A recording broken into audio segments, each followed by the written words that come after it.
hoje, dando seguimento ao que a gente vai falar, ao que a gente estava falando sobre as grandes gravadoras, a gente vai continuar nesse tema. E aí tem algumas coisas que a gente vai precisar falar. E eu prometo que não vai ser muito longo, tá? Beleza? Vocês estão prontos? Vamos lá. Então é o seguinte, uma das coisas que eu falei, que eu tenho falado nas lives recentes, é o tamanho que as grandes gravadoras têm quando a gente para pensar nisso em escala global. Então, o primeiro parâmetro que a gente tem que colocar na cabeça é o que são, né? Quais são as grandes gravadoras. Não o que, mas quais são. São 3 os nomes, eu falei isso no outro vídeo, repito aqui.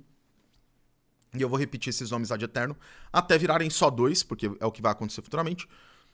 Mas os 3 nomes são Warner, que é o menor dos 3, tá? Em termos numéricos mesmo, faturamento e etc. Sony Music, que é o do meio exatamente. E a Universal Music Group, o terceiro deles, que é o maior conglomerado. E essas gravadoras, por exemplo, elas são, na verdade, conglomerados que têm sob si uma série de selos, gravadoras, artistas, enfim, um monte de coisa está debaixo delas. Essas gravadoras também, elas têm diferentes subdivisões ao redor do mundo. Existem setores dessas principais gravadoras, existem filiais dessas principais gravadoras em basicamente todas as principais economias do mundo. E também, às vezes, dentro dessas economias, essas gravadoras se veem também na necessidade de comprar uma série de outras gravadoras menores e independentes para que aquelas gravadoras passem então a fazer parte do seu catálogo e assim ela tem ali também um satélite, um pivô, uma pessoa, um estúdio, um grupo que vai com ela agora conquistar mais mercado, certo? Então isso é uma das coisas mais fundamentais de a gente se lembrar e de a gente ter na cabeça dos últimos vídeos que eu falei. Uma outra coisa que eu trouxe e que também vai ser importante para a nossa discussão de hoje é o que a gente chama de contrato 360 ou 360 graus. Só dar aquela pequena relembrada, tá, para todo mundo.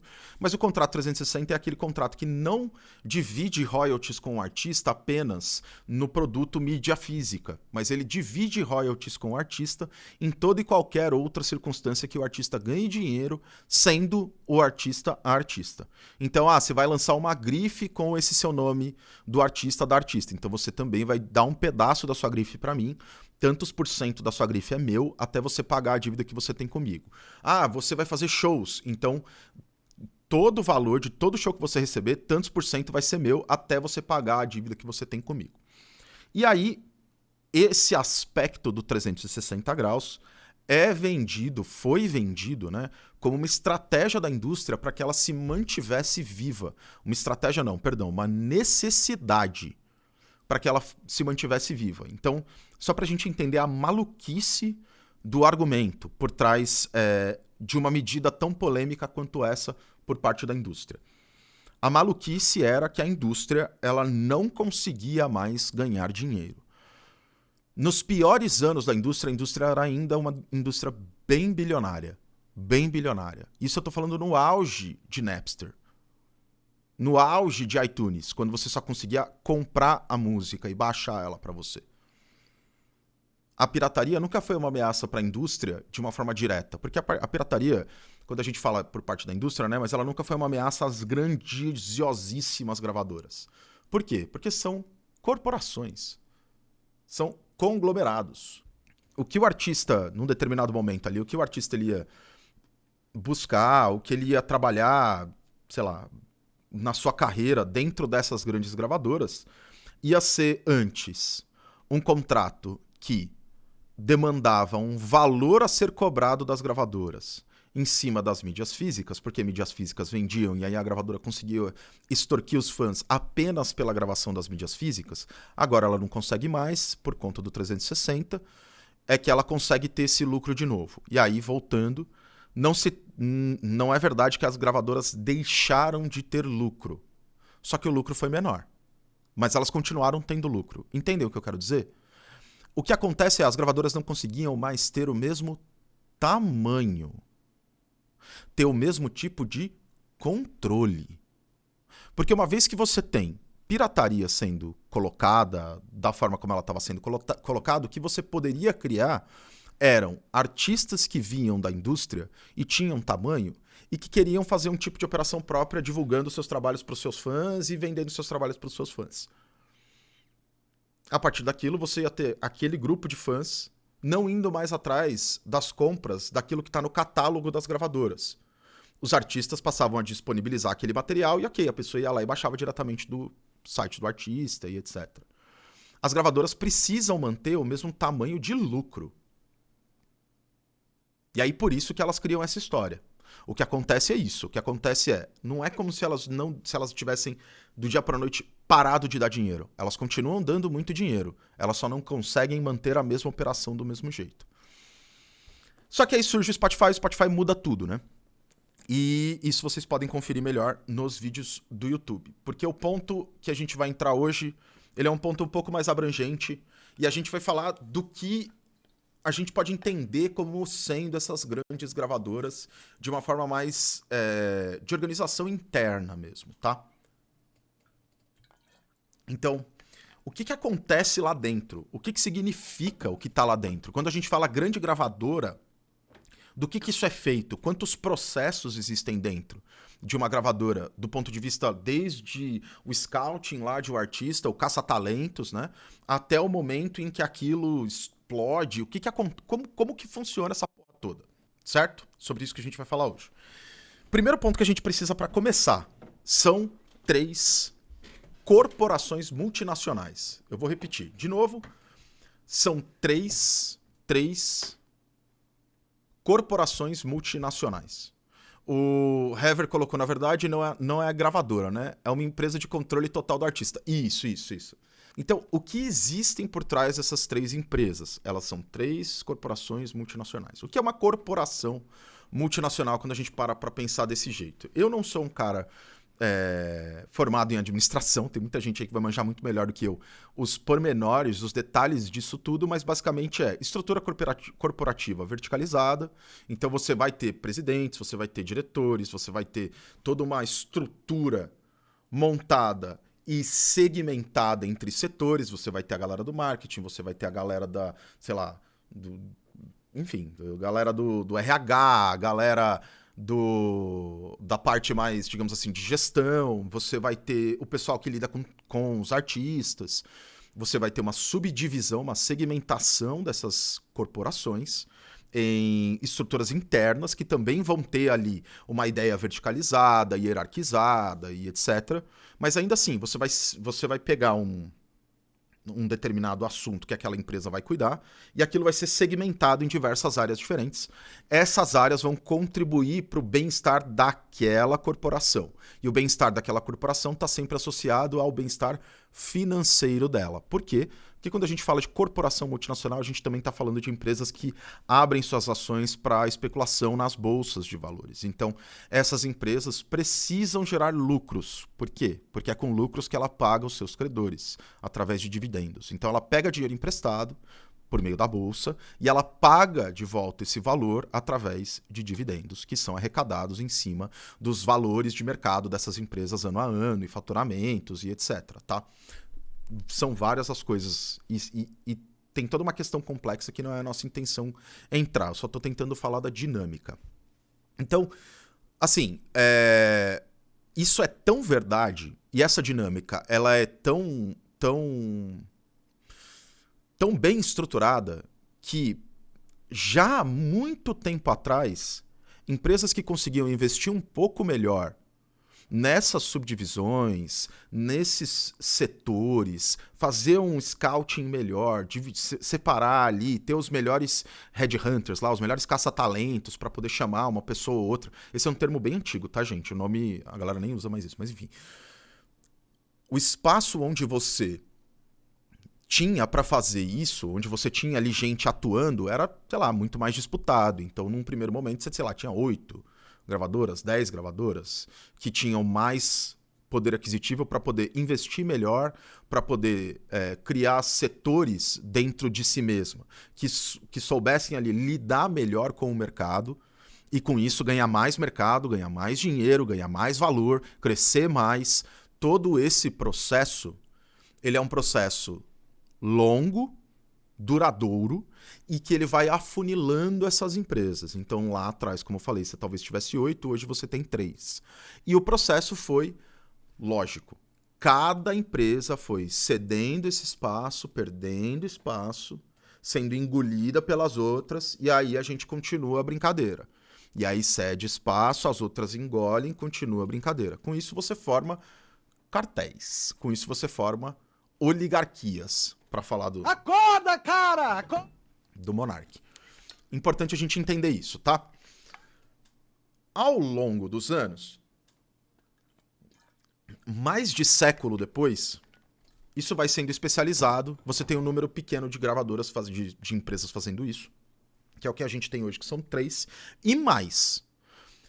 Por mais que hoje sejam 3, antigamente eram 8 ou 10, chega um momento em que começa-se, com o tempo, né, dentro da estrutura capitalista em que a gente vive, e o crescimento, descolamento das gravadoras, dos seus artistas iniciais e de uma ideia independente, familiar, com uma operação menor para algo maior, nacional, global, etc.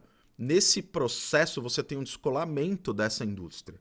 Lá atrás, até fazia, de certa forma, parte da indústria fonográfica de uma forma mais direta. Estava atenta às pequenas, sei lá, ebulições locais, assim, que aconteciam num determinado ponto. Aí aqui você tem um grupo que domina uma determinada região, mas um outro grupo... Beleza. Com o tempo, esses grupos vão ficando cada vez menores e vão transformando a indústria em uma indústria de 2 parâmetros. Um parâmetro que é um parâmetro mercadológico, que a gente vai chamar de mainstream, e um parâmetro que é um parâmetro musical/artístico, que a gente vai chamar de underground. Por quê? Porque se trata de uma divisão de parâmetros. Não existe uma primeira ou direta intenção no que se faz underground se transformar em mainstream.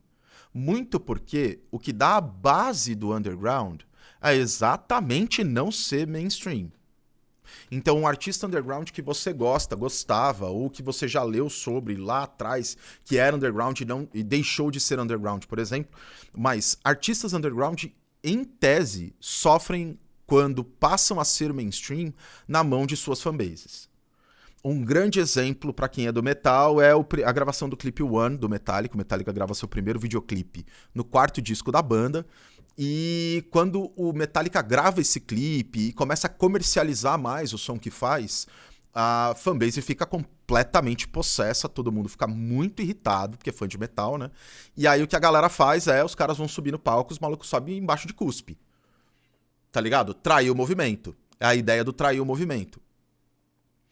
Essa lógica, ela existe por quê? Porque existem 2 lados. Tem o lado do movimento e o lado dos traidores do movimento. A gente pode ler isso como underground, mainstream. Quem trai o movimento vai para o mainstream. Na lógica, assim, dentro dessa dicotomia. Certo? E quem volta ao underground recupera a sua base. Basta ver o que aconteceu com a mesma banda já nos anos 2000, quando lançaram o disco Death Magnetic. Muito da galera dos anos 80 que curtia Metallica na época do thrash ouviu esse disco e se sentiu minimamente representado. Gostou da ideia? Gostou? O Metallica estava voltando a dialogar com os temas que ele dialogava lá nos anos 80. Saca? Legal. Eu não gosto. Eu gosto. Mas ainda assim, a volta da sonoridade, ela é meio que aparece modificada, diferente, muito mais rica, mega produzida, mas ainda assim isso é visto como um mérito da banda. Então a gente tem essa dicotomia underground mainstream, e essa dicotomia opera também na lógica das gravadoras. Então as grandes gravadoras, que são 3, estão opostas ao que a gente chama de gravadoras independentes. Que são quantas, Gui? Eu não tenho ideia. Eu não faço ideia. Obviamente, a proporção é completamente descomunal. Porque não são 3. São dezenas de milhares, para não falar centenas de milhares. São muitas as gravadoras independentes.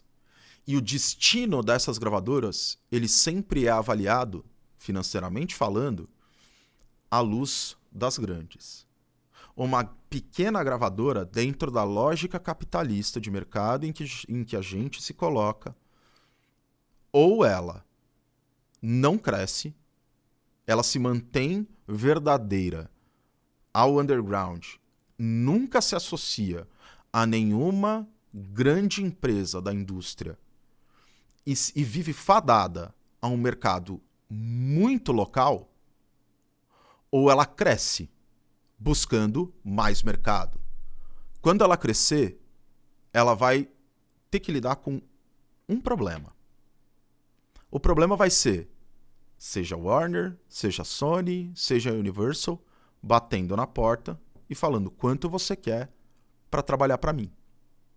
Todo mundo tem um preço. Vai chegar um momento em que aquela pessoa vai falar, eu trabalho por tanto. E aí a gravadora vai falar, muito obrigado, tá aqui o teu cheque, agora você trabalha para mim. E é assim, por exemplo, que uma gravadora independente, que começa muito verdadeira, aqueles músicos, aqueles artistas, aquela estética inicial, ela depois é rechaçada pelos músicos como sendo uma gravadora que se vendeu. Da mesma forma, é assim que uma gravadora que está muito internamente conectada com esses mercados também fornece base de pesquisa para a indústria, para as grandes gravadoras. Quando a Warner vai lá e compra uma gravadora de hardcore específica aqui de São Paulo e fala, ó, você que é um selo e tal, agora você é meu, o que a Warner está comprando é, agora eu tenho a sua base.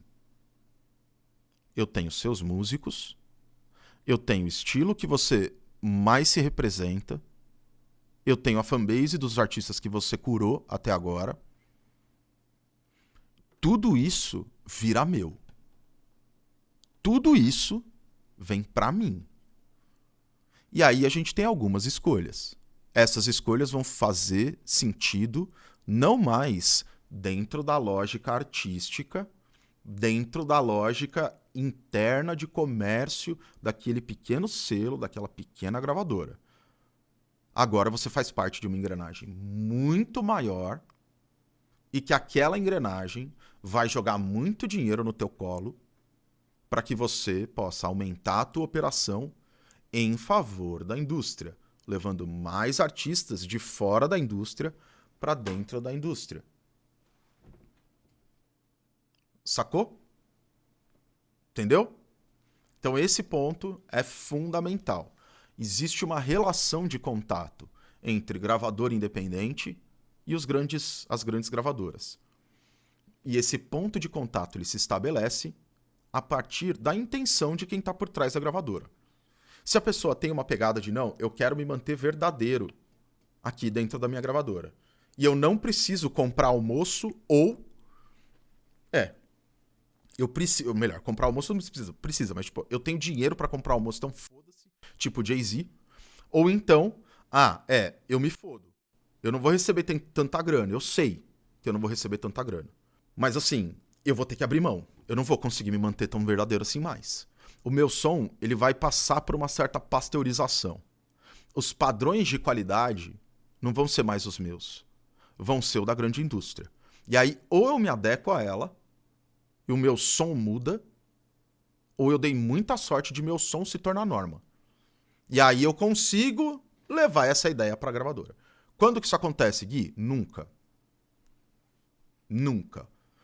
Tá? Muito poucas vezes na história. Tipo, Motown tinha um som muito clássico, que não estava muito presente dentro das grandes gravadoras até então, e que através da Motown isso se faz verdadeiro dentro das grandes gravadoras porque vira referência. Mas vocês entendem onde eu quero chegar, né? E aí, qual que é o processo disso? Falando aqui de vários aspectos, né? A gente falou da independente da gravadora, mas como que isso se estabelece? Se estabelece com a gravadora conseguindo ganhar espaço, conseguindo ganhar tamanho, conseguindo crescer, conseguindo fazer operações melhores e só se vê à luz das grandes gravadoras. Porque por maior que uma gravadora independente seja, ela não é um comércio de 15 bilhões. Que é a Universal, por exemplo. A gente está falando aí de faturamento. Ela não é uma empresa como a Sony. Ela nunca vai ser. Nunca vai ser. Se todas essas empresas disputassem um mercado justo, já seria bem difícil. Porque você não tem o mesmo tamanho, você não tem força de investimento, você não tem porra nenhuma. Só que você não disputa o mesmo mercado. Você disputa um mercado que é controlado pelas empresas grandes. Você não disputa... Você vai disputar o Spotify? Até hoje, Sony e OMG têm ações de Spotify. Até hoje. Você não consegue ter acesso às mesmas ferramentas de busca e de, sei lá, de insights. Você não consegue ter acesso a datas ou, sei lá, as melhores formas de lançar o seu produto. Tá ligado? Tem um monte de informação que não chega pra você. A forma como você manda música é diferente do que a forma como as gravadoras mandam, as grandes gravadoras mandam música. Pra playlist, enfim. A sua relação até com o pessoal de editoria do Spotify é diferente. Uma vez que as grandes gravadoras têm reuniões com pessoas da curadoria de playlist do Spotify. Coisa que artista independente não tem essa chance. Pegou? Então, esse processo cria um sistema onde, com o tempo, uma gravadora independente ela vai ser engolida. Eu falei da Motown, ela foi engolida. Ela foi comprada. Então, o ponto é, vai chegar um momento, a gravadora ela pode ficar muito grande. Vai chegar um momento em que você vai chamar a atenção do mercado ao ponto de uma dessas 3 gravadoras acharem que vale a pena o risco em você. E aí elas vão lá e jogam dinheiro no teu colo. A gente vive num mundo capitalista, ninguém, não é justo apontar o dedo pra cara de ninguém. Lógico, né? Ninguém é muito difícil dizer, mas é muito difícil você apontar o dedo na cara de alguém que tá se matando e se fudendo pra fazer o bagulho rodar e falar, você é um vendido. Porque você assinou com uma gravadora grande. Não, amigo, não tem escolha. Ou é isso ou eu morro de fome. Né? Então é muito fácil a gente colocar, né, o dedo na cara de quem faz a música. Bom, a gente precisa entender isso porque só chegamos em 3 empresas porque a concorrência foi engolida. A gente vive no mundo capitalista há bastante tempo. Não eram 3 no começo. E ainda assim, num sistema capitalista, em um país extremamente liberal como os Estados Unidos, a livre concorrência não deu bom. Pelo contrário, a livre concorrência gerou conglomerados. E esses conglomerados, quando viam pequenos estúdios despontando, engole. Engole. No 2 anos, engole. É assim que a gente chega na lista que eu mostrei, tá no outro vídeo, que, assim, você tem uma página do Wikipedia com sei lá quantos nomes de gravadoras, de selos, de estúdios que estão sob a Universal, que estão sob a Warner. Tá no Wikipedia isso aí, não é difícil de achar. Depois posso até mostrar de novo. Isso é um resultado do sistema capitalista. A EMI foi sangrada pelas grandes gravadoras até ela não valer mais nada e ter que se subdividir. Uma vez subdividida, a galera vai lá e compra. Então, assim, o sistema opera como um cartel, observando essas coisas. A EMI era a 4ª, tá? Era a Big Four. A EMI vai perdendo o mercado, vai perdendo espaço, vai sendo afogada mesmo, afogada. E eu não tô com dó da EMI, não. Era corporativa tal qual as outras 3 são. Mas ela vai sendo sugada e engolida, depois, já completamente sem forças, é subdividida e vendida. A galera citou a Ambev, por exemplo. É bem isso. Bem isso, assim. A ideia é bem pra esse lado. A Coca-Cola, bem pra esse lado. Quem não se lembra da polêmica do Guaraná Jesus, né? Então elas engolem a concorrência. E aí tem um detalhe. A DEC, por exemplo. Land of Freedom. Land of Freedom. E pra gente só ter uma ideia, tá? Se você juntar, e aí falando financeiramente falando, se você for pegar, sei lá, a soma dos mercados do independente, nunca chega perto, mas perto, do que chega uma das majors. Todo o mercado independente, por mais que seja muito mais numeroso, são 3 majors, contra sei lá quantas gravadoras de fato independentes existem. Como eu falei, se passa centenas de milhares que sejam de fato independentes. Só que, mesmo em um número muito menor, essas 3 empresas, elas ainda continuam sendo responsáveis por mais de 70% dos royalties que o Spotify paga para todos os artistas que paga. Eles conseguem fazer isso porque, diferente das gravadoras independentes, eles conseguem gerar muito mais dinheiro. E com esse dinheiro, eles conseguem exercer muito, mas muito mais influência. Especialmente, por quê? Porque ela consegue linkar hábitos das pessoas com propaganda e disponibilidade. Enquanto uma gravadora independente, para colocar, talvez hoje nem tanto, porque hoje existe Spotify. Mas mesmo assim, tá? Vamos pensar em playlist aí quando a gente fala de Spotify, beleza? Ou paradas do sucesso do Spotify, vai. O artista que tem a grande gravadora por trás, ele vai aparecer em playlist. Tem interesse maior por trás daquilo. O artista que está numa gravadora que de fato é independente, talvez nunca pegue uma playlist. Na vida. Playlist editorial do Spotify eu tô falando, tá? Não tô falando playlist que a gente monta. Bom Dia Guerrilha, por exemplo. Eu tô falando playlist editorial do Spotify, aquela que você acessa lá. Tá ligado? Que tem capinha, bolinha do Spotify, pá. Playlists editoriais do Spotify vão conter músicas das grandes gravadoras. Então elas chegam mais em você. Eu tô falando do Spotify, mas isso vale pro Deezer, isso vale pra qualquer outra. Qualquer outra grande empresa nesse sentido, qualquer outro serviço de streaming. Esse dado é fundamental para que as grandes gravadoras continuem exercendo influência. Que tipo de influência? Influência de negociação, de mercado. Na hora de sentar junto com outros artistas e falar: eu sou a empresa XYZ, eu tenho esse tamanho, eu chego nessas pessoas e eu tenho como colocar dinheiro em você para você fazer isso também. Saca? E eles fazem isso de que jeito, né? Como é que ela influencia dentro dessa estrutura?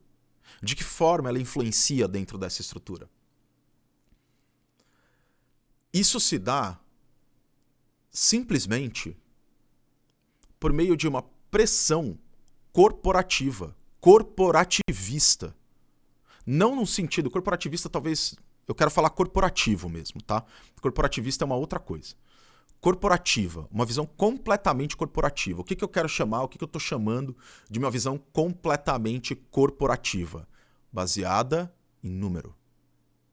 O que a corporação multinacional gosta de fazer? Ela avalia número. Em cima desses números, ela toma decisões. O que as grandes gravadoras fazem é o que qualquer outra corporação multinacional faz. Ela trabalha com números, em cima de produtos que ela vende. Para você, para mim, para todo mundo. Saca? Então,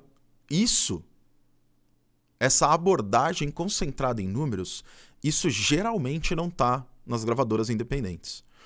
Por quê? Porque uma gravadora que se diz independente e que faz o seu comércio dentro do underground, ela não pode abdicar da arte.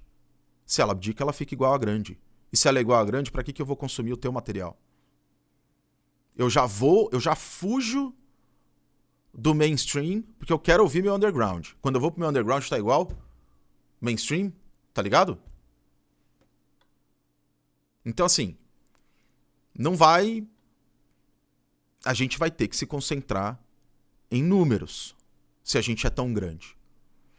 Senão, vira uma operação familiar. Senão, a gente não ganha tanto dinheiro. Essa ideia por trás dos números guia toda e qualquer decisão corporativa. Toda e qualquer decisão corporativa dessas empresas. Não existe arte. Não existe arte. De novo, não existe arte.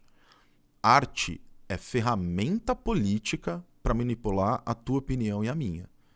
Não existe arte. De novo, não existe arte. Mais uma vez, não existe arte. Quando a gente fala dessas 3 empresas, não existe arte. Guarda isso. Beleza? Guarda muito bem isso. Beleza? Dito isso, o que a gente consegue estipular dessa treta toda é que as gravadoras, elas se organizam em cima de sucesso e falha. Em cima de, se esse artista teve sucesso, eu jogo mais dinheiro. Se aquele artista não teve sucesso, eu tiro dinheiro. Isso não interessa se faz parte de um estilo ou de outro. Tá dando dinheiro country, não tá dando dinheiro funk. Tira o dinheiro do funk, caralho. Não, mas espera lá. A gente tá falando aí. Tem uma galera que... Caralho, vai ter uma galera que vai se fuder, não. É isso mesmo. Sinto muito. Eles que busquem as underground. Agora não dá mais, amigo.